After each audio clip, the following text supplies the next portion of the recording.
want to talk about the 7 habits that I formed in my 20s that really paid off for me here in my 30s. If you are new here, hi, hello, my name is Carrie, nice to meet you. And if you've been here before, welcome on back. Please take a moment to make sure that you are subscribed to my channel, that you have your notifications turned on, set to always, that you never miss a new video from me. And if you enjoy this video, please remember to give it a thumbs up, and let's get into the video. This first habit I wanted to mention first and foremost, and that is to not let other people's opinions about your life and choices and decisions and passions interfere with your gut, your intuition about what you want in your life. It can be way too easy, especially when we open up to people, when we tell them what we're passionate about or where we'd like to be in 5 years, or what we'd like to do with our lives, or what we'd like to go to school for, or if we want to graduate high school a year early, which was in my case. And a lot of people around you might tell you their opinions about your choice or your decision, and you have to go with your gut. It's too easy to change what you actually want to do because of what other people think. Maybe it'll look different in 5 years, maybe it'll look different in 10 years, maybe you'll be doing something different than you had anticipated.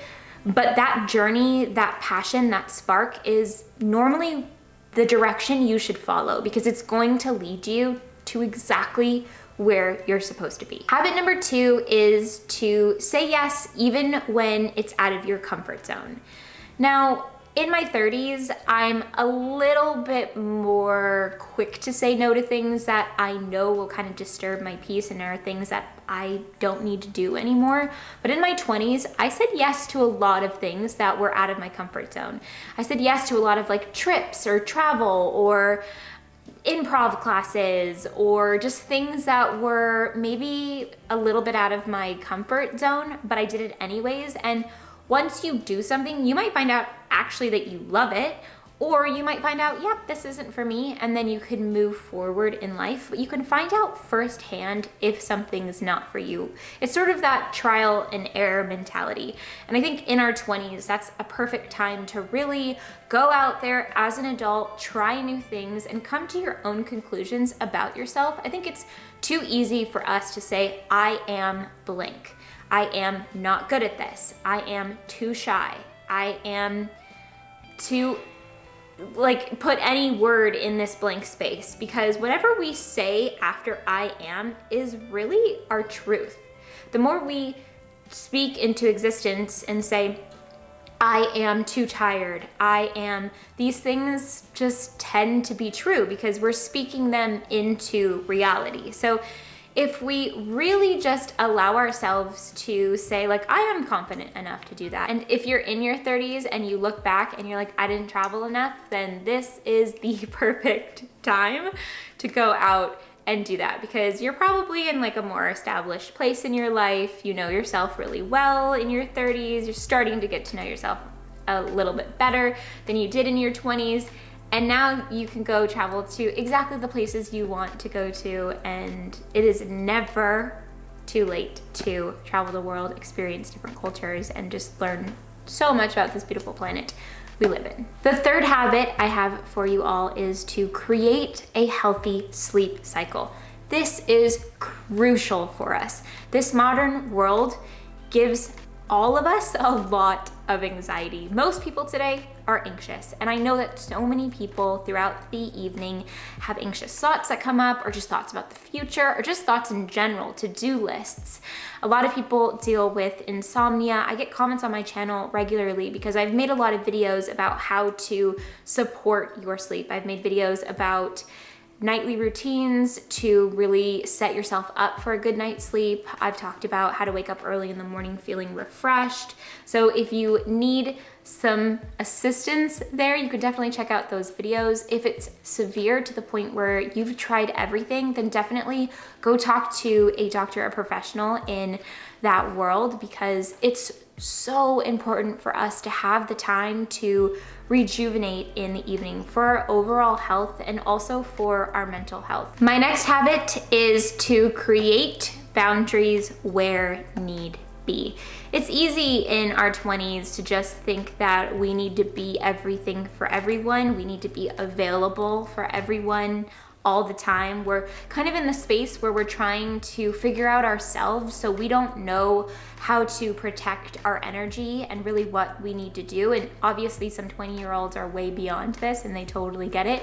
But I know for me, it was an evolution. My early 20s, I didn't really know how to create boundaries. As I got older into my late 20s, definitely now in my 30s, I know how to put up boundaries where need be. And they're important for our mental health. When you talk to a therapist, when you look at different things online that are, I know me, like I love looking at different like therapists that post online and talk about different things. And I have a therapist weekly, as you guys know. And that's one of the main things that they talk about in therapy to protect our mental health, is to set up those boundaries. And I didn't necessarily learn to do that with a therapist, but I learned to set boundaries through trial and error, through realizing that I had to in some scenarios in my life, whether it be with family members, whether it be with friends, whether it be with your career, with work, whatever it is, you know when a boundary is being pushed just due to your well-being.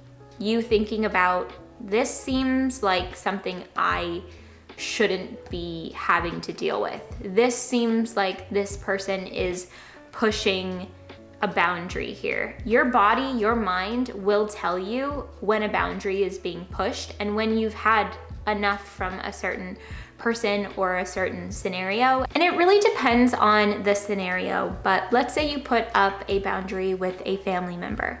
That person will actually end up, whether they like it or not, respecting you more.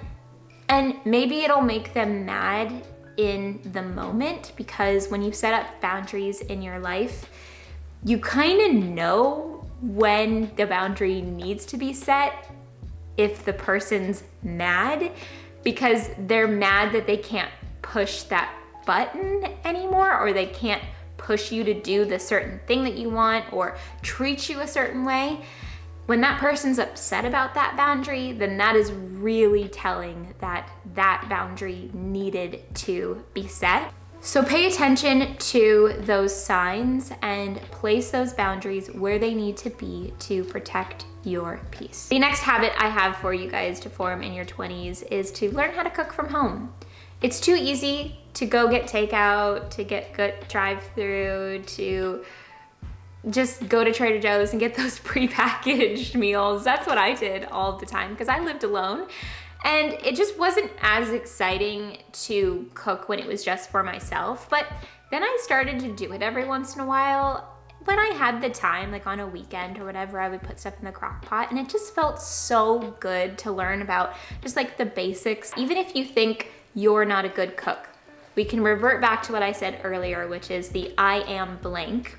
So if you say, I am not a good cook, that's just what your truth is going to be. But if you start saying, I am curious about cooking, I am going to give it a try, then you are going to give it a try. And with time, you'll probably end up loving to cook later on. And if you don't ever, that's fine, but at least you know the basics of how to do it. And if you watch my channel, I know that you like a cozy feeling. And so having something as simple as throwing something in the crock pot at 11 a.m. and having it at 6 p.m. for dinner, and having that smell going in your house all day, or that smell when you come home from work and you're very thankful to your past self for creating this delicious meal for you earlier in the morning.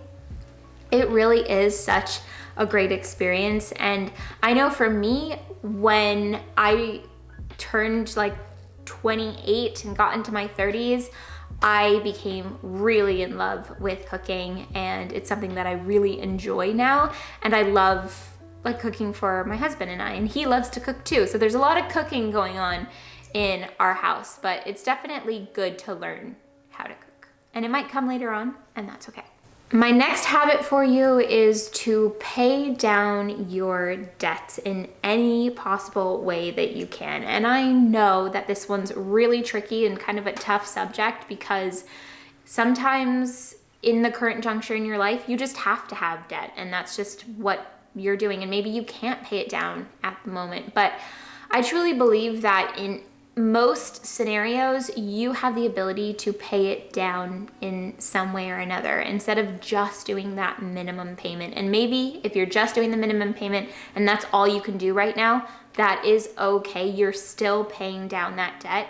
But if you can do a little bit more to really just push that debt down faster, then you'll just feel better in life, because the burden of debt can be quite intense for people, and the quicker we pay that down, the freer our life becomes. And financial freedom is something that I think all people should strive for, because it can really hang over your head. And I know that student debt is really difficult, especially when you're in your 20s. When you get into your 30s, some people still are paying off debt in their 40s.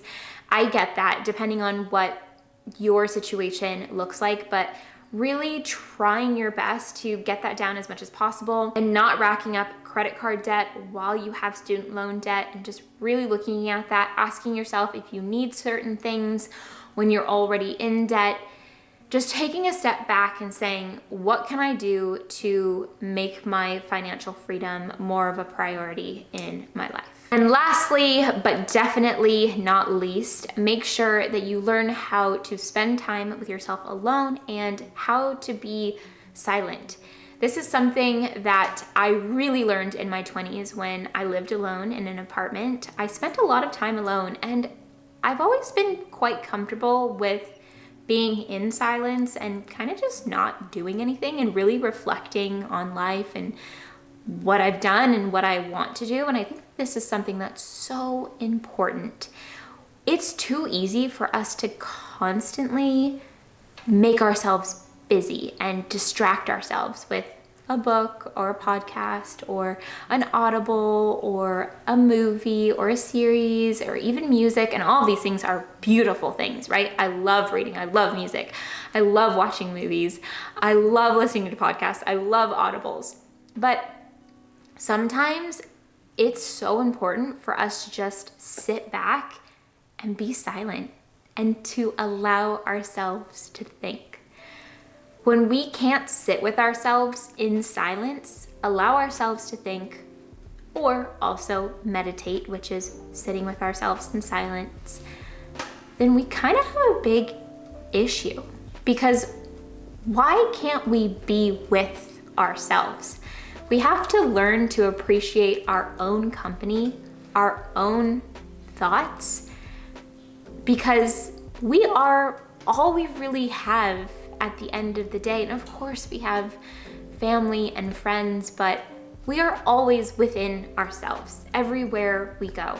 And if we can't be silent in nature, if we can't be silent in our own home with ourselves, and we're constantly distracting ourselves, then there's something going on deeper that we need to look at to try to figure out exactly why we can't sit in our own silence. So learning to do that and learning to practice meditation, because I think that that is really helpful in being able to sit with yourself in silence, but also just practice, like, even if you're drawing or something, that's something that's sort of distracting you, but at least you're not distracting yourself with noise in your mind. And when you're drawing, you can like think about other things in life, and just that reflection and spending time with your own thoughts is really important, because it helps develop who you are, and it kind of allows you to appreciate who you are and